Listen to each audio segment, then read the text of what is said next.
Ya saya ulang lagi ya. Berarti Rasulullah adalah Rasul yang sukses membuat sarana orang kembali ke Allah, mengakui kudrahnya Allah dengan sarana apa saja, melihat rumput, melihat hewan, dan hewan itu ya apa saja, dabah itu apa saja, hewan yang melata di bumi apa saja, semua bukti kudrahnya Allah. Bahkan Rasulullah sukses membiarkan umatnya nggak ditunggui beliau tetap iman, mergo ditunggui konsep sing super gini kok Al-Qur'anul Karim. Jelas ya?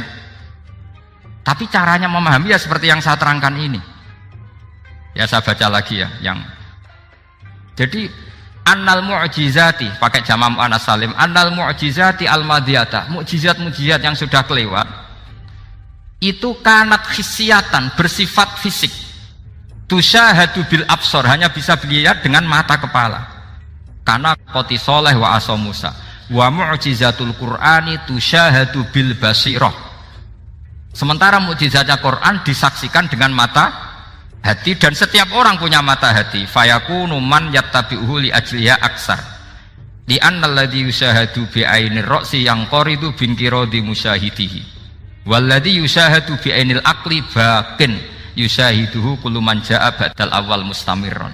Sesuatu yang dilihat dengan mata kepala, setelah para saksi ini meninggal, maka setelahnya mencari-cari, bisa percaya bisa enggak.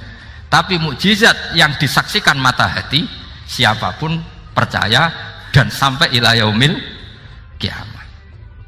Dan tentu Quran lebih unggul dalam hal ini. Dan insya Allah kita semua adalah ahli Quran. Yaitu harus punya kesimpulan falam mata bayana lahu qala a'lamu annallaha ala kulli syai'in qadir. Sebagian ayat walita alamu annallaha ala kulli syai'in qadir wa annallaha qad ahata bi kulli syai'in ilma. Itu kenapa mukjizat Al-Qur'an dasar. Itu yang gampang-gampang ya, melihat nyamuk, unta, kerbau itu yang gampang. Anda tak naikkan kelas sedikit menjadi agak ilmiah. Misalnya begini, kamu ahli falak. Misalnya kamu ahli falak. Misalnya kayak Batu Rehan ya. Itu pasti tahu kalau matahari dan rembulan dibikin Allah itu asyamsu wal qamaru bi husban, bahwa matahari dan rembulan dibikin ini untuk hisab. Walladzi ja'ala syamsa diya'a wal qamara nura wa qaddarahu manazila li ta'lamu 'adadas sinina wal hisab. Sehingga ketika ternyata betul samsiyah bisa dihitung menjadi tahun samsiyah, yang oleh bahasa milenial disebut Masihiyah. Sayyidina Umar agak tersinggung. Sebetulnya yang namanya hisab itu tidak ada hubungannya dengan Masehi dan Hijriyah, itu tidak ada. Semua berdasar matahari atau apa? Rembulan. Lah sialnya yang samsiyah ini oleh bahasa internasional disebut apa? Masehiyah. Makanya Sayyidina Umar marah terus bilang ya sudah kalau gitu Qamariyah bikin apa? Hijriyah. Jadi itu sebenarnya nama politik. Sebetulnya kalau objektif yang jadi ukuran ya samsiyah sama Qamariyah. Berhubung ini sudah diambil tetangga partai sebelah, akhirnya ya kira-kira gitu. Jadi kira-kira seperti itu. Akhirnya kita namanya apa? Hijriyah, apa samsiyah sama apa? Hijriyah. Sebetulnya yang asli ya samsiyah, Qamariyah. Tapi nggak apa-apa lah. Dunia itu mesti ada politiknya. Lah yang repot orang-orang fanatik hukum pakai bahasa nasional itu repot. Jadi misalnya kematian Yesus Kristus itu mesti Batu Rehan kan nggak percaya, akhirnya ditambahi kematian Sibeh. Karena kalau bilang iya kan percaya, makanya ditambahi apa? Sibeh. Karena menurut orang Islam berkeyakinan Nabi Isa itu nggak terbunuh, maka ditambahi apa? Sibeh. Saya dulu pernah usul, karena beliau itu kalau manggil bahasa itu bude, jadi saya pernah sowan usul. Mbak ditulis gini saja, Mbak. Kematian Yesus dalam kurung katanya. Tapi mungkin terlalu vulgar ya, jadi akhirnya dibikin apa? Sibeh ya. Di kalender Kudus kan apa? Sibeh ya, ditambahi Sibeh. Ya nggak apa-apa lah, yang penting keyakinannya masih benar gitu. Jadi masih benar. Kalau usulan saya terlalu ekstrim, maka dikasih apa? Katanya.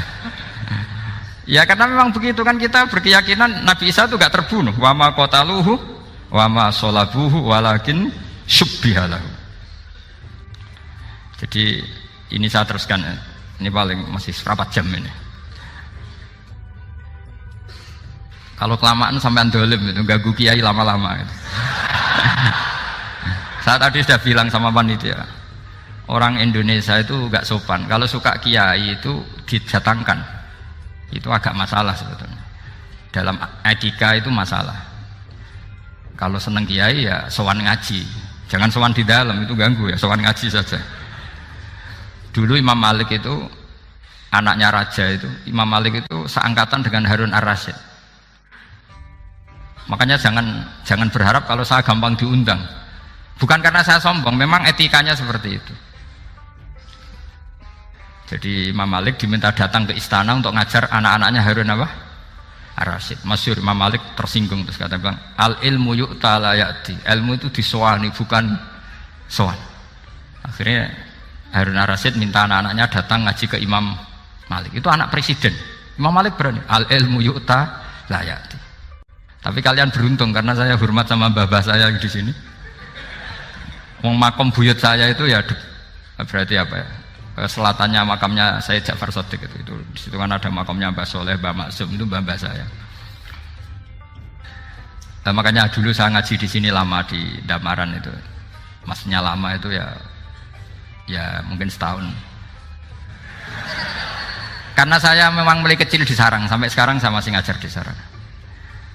Tapi dulu cukup ya, karena saya kesini sudah hafal Quran, jadi hanya setor setiap hari satu juz, jadi cepat lah. Saya tidak punya masalah ingatan, alhamdulillah, jadi cepat hafal. Saya terangkan lagi ya, ini penting ya, masalah mukjizatnya Quran.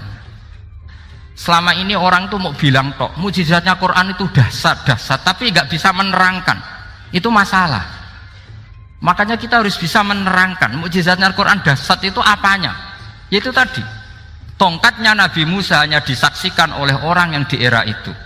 Toh tujuannya mukjizat adalah diakui kemudian orang menjadi iman. Lalu Rasulullah SAW beliau sudah intaqala ila rafiqil a'la.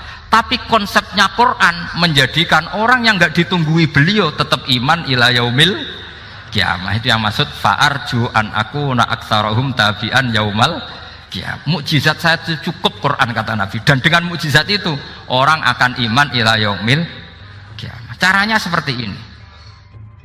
Karena tadi sedahsyat-dahsyatnya mukjizat tujuan utama orang terdikte supaya ikror ngakui kudrohnya Allah. Lah ngono kok ngenteni tongkat sakti lah opo? Cukup deloknya. Paham nggih? Jelas ya? Alhamdulillah, mau naik kelas ini sudah benar ini sudah benar. Terus kedua begini, kedahsyatan Quran lagi.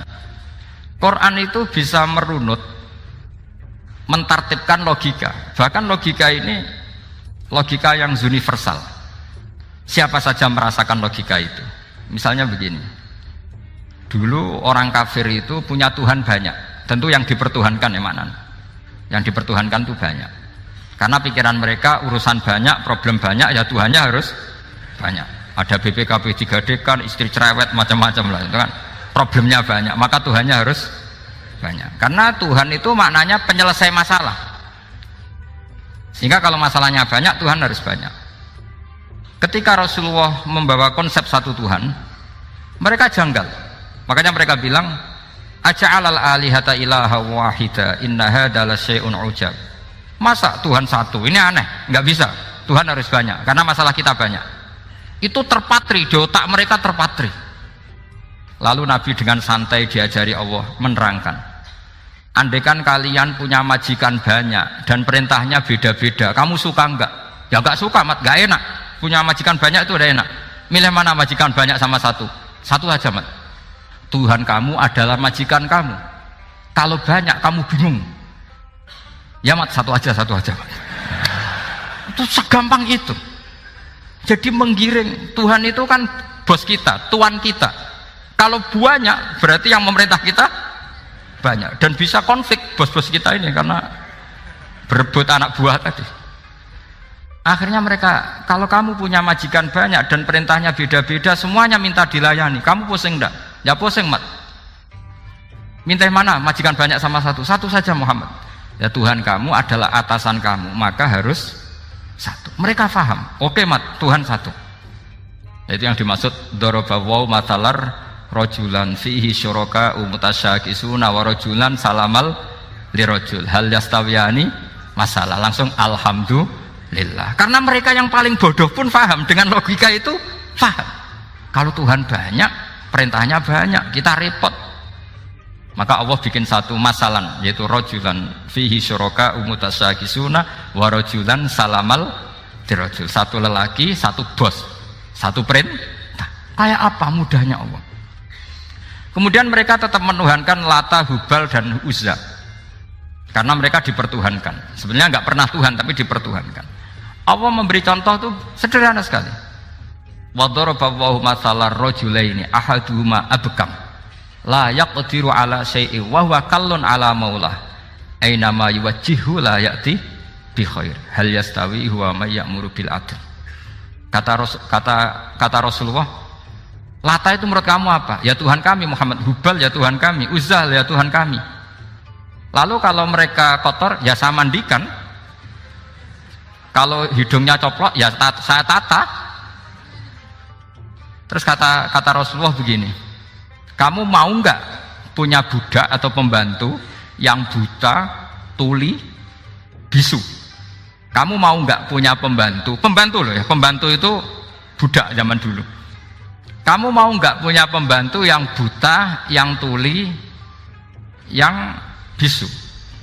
Wah gak doyan mat, nggak apa pembantu ngono. Yang pembantu saja kamu nggak mau yang gitu kok malah punya bos begitu? Orang yang tuli, yang bisu, yang kopok, jadi pembantu saja nggak layak kok malah jadi pangeran.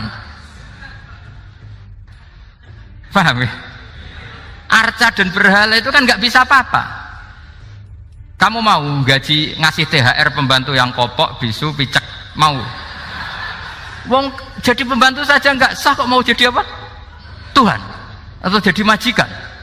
Jadi Allah bikin contoh gampang sekali. Wa daraballahu mathalar rajulaini ahaduma abkam la yaqdiru ala syai'in, enggak bisa apa saja. Wa wakallun amala maulah, anane ngrepoti tok. Ainama yuwajjihu la yati bi khair.